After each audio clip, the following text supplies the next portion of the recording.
Sophie.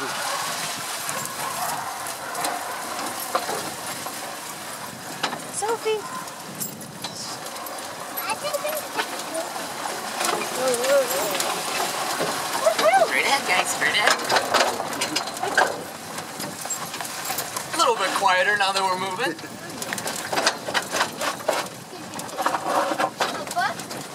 Bumpy.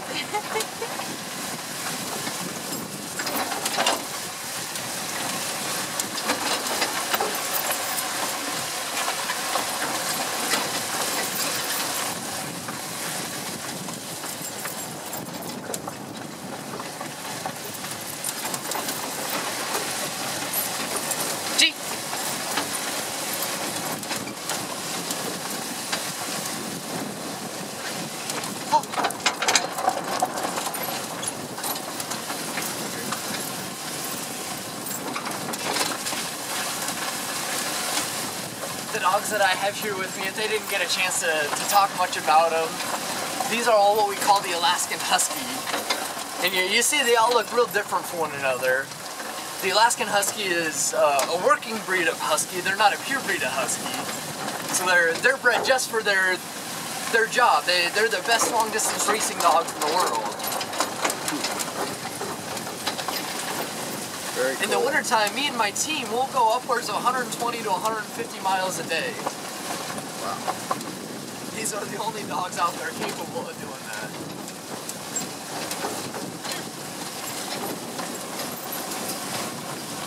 How old are the dogs in the front? Oh, the two at the very front, the black one on the left is 3 years old, and the little brown one on the right is 2 years old. Okay. So they're definitely not the oldest dogs on this team. They're just the most responsible dogs on our team here. Straight ahead. Pull hard. Comanche. All four legs on the ground, buddy. He likes to pee on things as he's walking by them.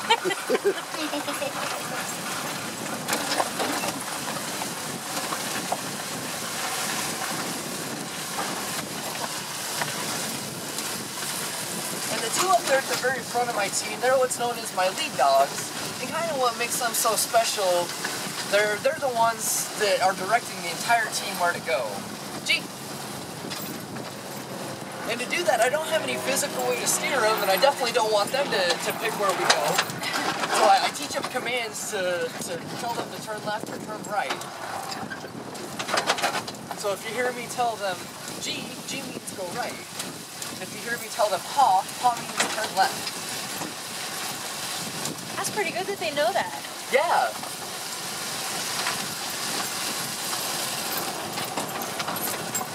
It's pretty essential for any of my lead dogs to learn those commands. Yeah. G. G. All right, there you go. Bigger, bigger. Oh.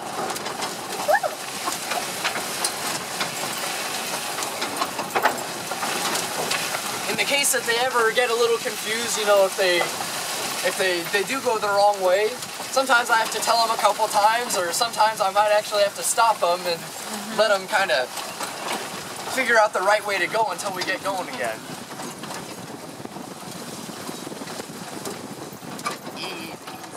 Ho, ho, ho. That's good, right there, right there. Just a...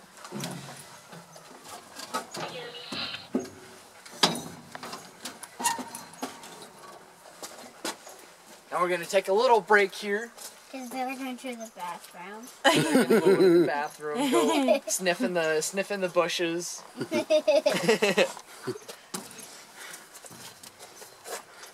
This is their chance to just act like dogs, go play around. Some of them like to dig holes. Some just like to go explore. Dig holes.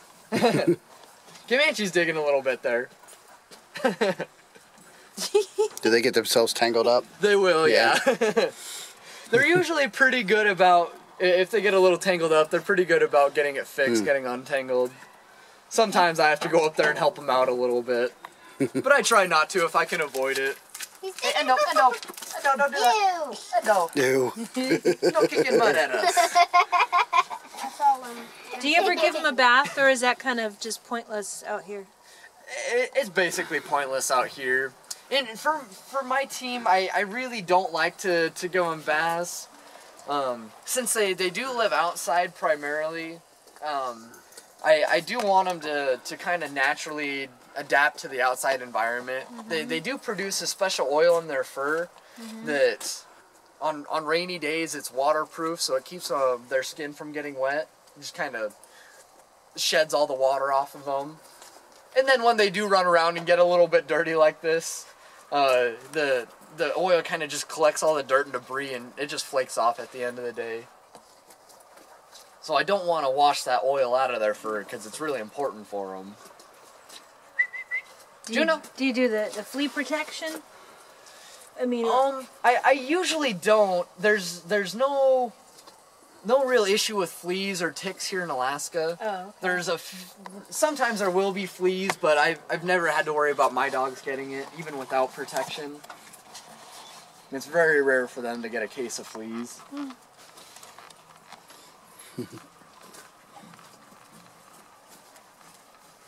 So that is one of the real nice things about Alaska. I don't have to worry about fleas and ticks. Oh, yeah. It's great you guys escaped that. Yeah. Yeah, instead we have bears and cold weather. Ah, yeah. It's always a trade-off. Yeah. But the nice thing about the dogs is they do really scare off any animals that might wander close to us. There's a lot of them. They're noisy, so they're bears. They don't have anything to do with us. No wolves around either. They stay well away from us. The only thing I have to watch out for is moose. Moose are a really, really big animal, very defensive. When they see a team of dogs, you know, all they see is like a pack of wolves coming at them, so they might defend themselves. So I've heard stories of dogs actually getting kicked by moose and getting hurt. Axel, don't do that. No dancing. Is that what you call it? Yep, that's what I call it. It's a PG version. Yep.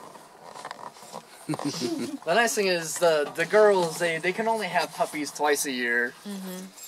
So when it does come time for them to have puppies, usually I won't want to have puppies. I just kind of separate them, get them well away from the boys. For Carmelo, now is not the time for her to have puppies, so I don't have to worry about it too much. It just doesn't look real pretty if they're dancing. They're dancing. They're dancing. And no kicking things. Get on your own side, buddy. Come on, move over. Move over. Oh, stay over there. Stay over there. So does anyone on the staff live here with the dogs? Yeah, actually all of our staff lives here. Okay. Yeah, we've got 150 dogs that train here, and all of us live right on site, right next to the dogs. So I can see all my dogs from my window. Nice.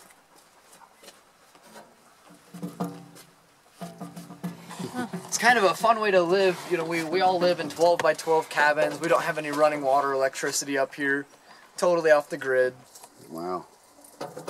So I think the only electrical devices we have are like cell phones, and we just have a little generator to charge those. I really wish I could go. Here pretty quick we'll get moving again. They're gonna start to get real excited. The real reason I'm staying stopped here, you know, they're obviously not going to the bathroom anymore. They're just hanging out now. This kind of weather is very, very hot for them.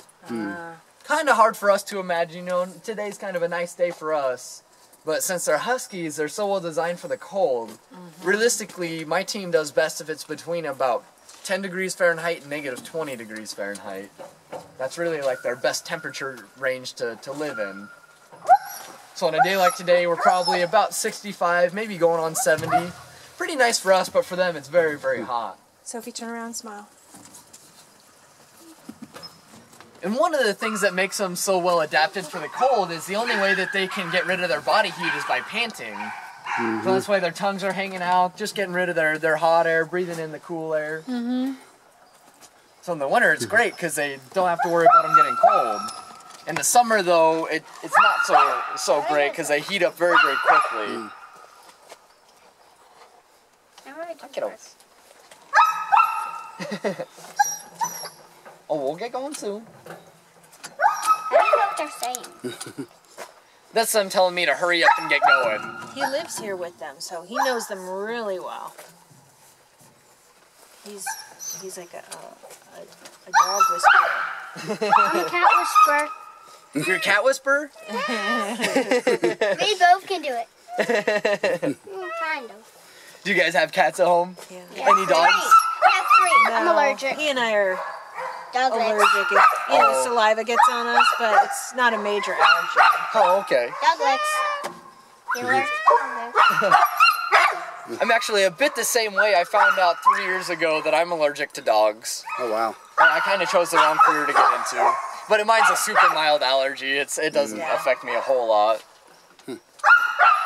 How many dogs are there in front of us? On this We've bed? got 16 on our team here. 16. I actually own 42 dogs. So for dog lovers, this is a perfect career to get into. Because where I live in the wintertime, I'm actually about 40 miles outside of Fairbanks in a town called Two Rivers. And Two Rivers, I think there's about 500 people that live there and probably about 5,000 sled dogs. So everyone there, pretty much everyone's a musher. They're talking to other dogs? How do They're they just getting each other motivated right now. You ever see football players in a locker room before a game? They're always yelling at each other, they'll kind of smack each other on the helmet. Just getting each other motivated for the game. That's what the dogs do too. Just getting each other motivated. Are you trying to come up? Look at that. You guys want to help me get the dogs going? Yes. I can Okay. bear crawl really fast like they do. You can what really fast? I can do the same thing they do, like run on their legs. Run really fast? Like, Well, run I'm not really gonna have you run. I know. They're hard to keep up with. So what we're gonna do? Wait for me to get on first. But I'm gonna tell the dogs to get ready. Let them know it's time to go. And after I tell them ready, I want you to holler out loud enough for all the dogs to hear you. All right. You want to do that? See if they'll get going for you. What do you say? All right. Okay. Yeah. We can do it. No. We'll all do it. Oh, look at the white one. He wants to run. Come on. Ready? Go ahead, yell. All right. All right!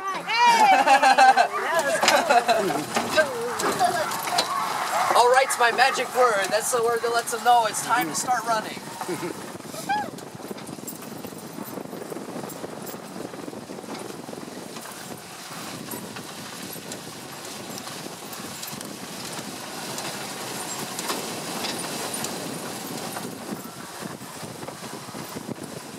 And if you were really hoping to hear the word mush, I'm sorry, I don't actually use mush. It's kind of an old term that isn't used anymore. Gee.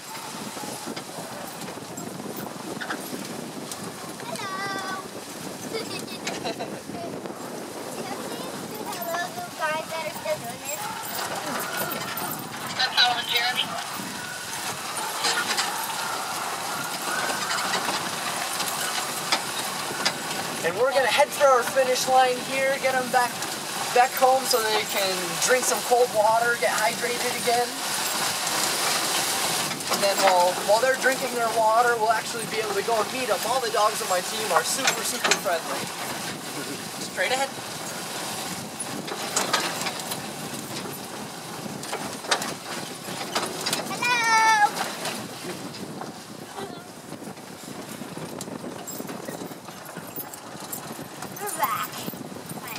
Straight ahead, girls.